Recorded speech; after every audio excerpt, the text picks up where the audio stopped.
Vous êtes le sel de la terre. Si ce sel perd sa faveur, avec quoi le salera-t-on? Ce sel ne vaut plus rien. Il n'est bon qu'à être jeté dehors et piétiné. Matthieu 5, verset 13. Ce verset est bien connu. Mais arrêtons-nous aussi sur deux autres textes bibliques en rapport avec le sel.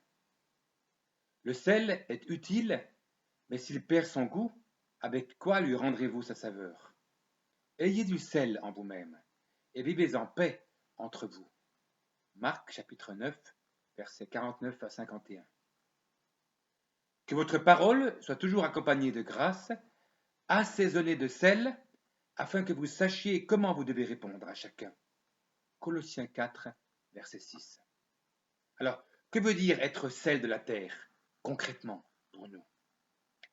Premièrement, être sel de la terre, c'est propager le goût de Dieu auprès des autres. Quand on pense au sel et à son utilité, on pense premièrement au goût qu'il peut ou qu'il doit donner à des aliments. Du point de vue spirituel, quand Jésus recommande à ses auditeurs d'être sel, il pense certainement au goût que ses disciples peuvent ou doivent donner à ceux qui les côtoient. Donner du goût, cela veut dire apporter la joie de vivre en Christ. Oui, dans notre monde ambiant si souvent triste et désespéré, apporter l'évangile, la bonne nouvelle, c'est vraiment comme une bouffée d'oxygène, un baume au cœur, un bouquet de fleurs. Donc être sel, c'est donner du goût aux autres, le goût de Dieu. Deuxièmement, être sel de la terre, c'est empêcher la pourriture de notre monde de se propager et de se développer.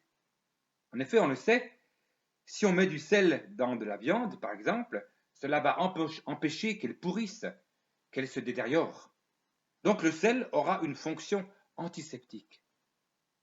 Du point de vue spirituel, dans l'image employée et décrite par Jésus, cela peut signifier que les disciples de Jésus, les chrétiens, peuvent avoir un rôle dans la société en freinant sa détérioration, son pourrissement, entre guillemets, sa désagrégation.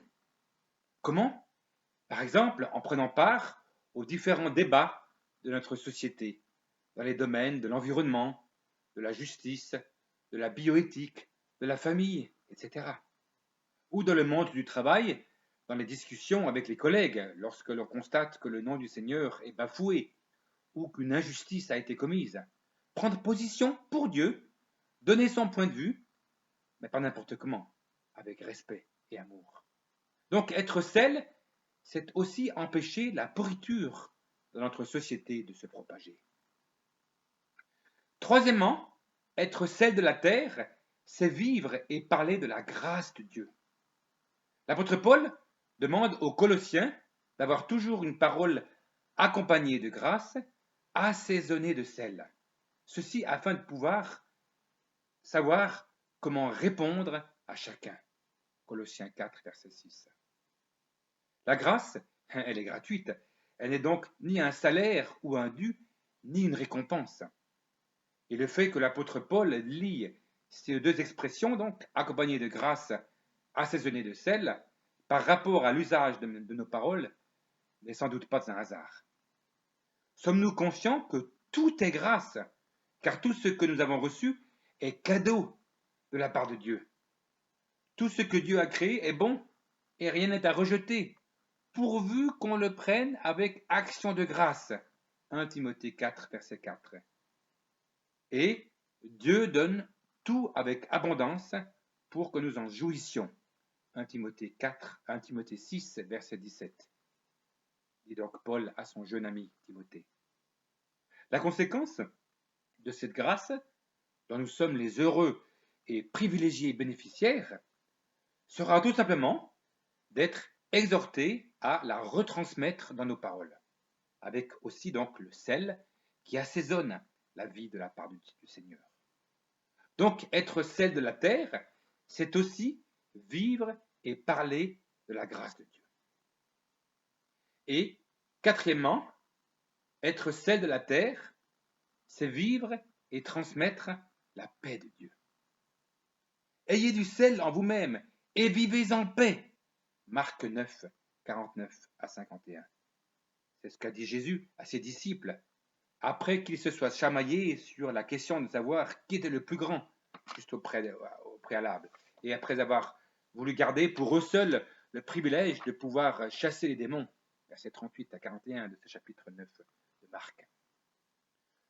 Le Nouveau Testament a à maintes reprises mis en avant la paix comme un des éléments clés d'une vraie vie de disciple. Romains 12, verset 18 dit ceci: autant que possible, et de la mesure où cela dépend de vous, vivez en paix avec tous les hommes. Choisir la paix, choisir de vivre la paix, cela parle aux autres. Donc, être sel de la terre, c'est aussi vivre et transmettre la paix de Dieu.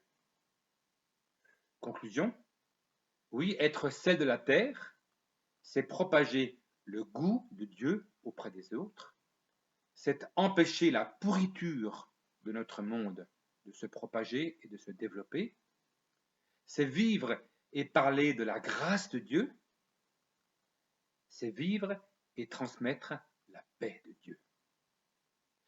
Mon souhait très cher, et je vous le partage alors que c'est ma dernière méditation apportée ici en tant que pasteur de l'Église évangélique baptiste de l'Orléanais, puisque je vais dès cet été entamer un autre ministère de pasteur dans l'Église évangélique méthodiste de Metz, eh bien mon souhait le plus cher, c'est que nous puissions vraiment être le sel de la terre, en parole et en acte. Amen.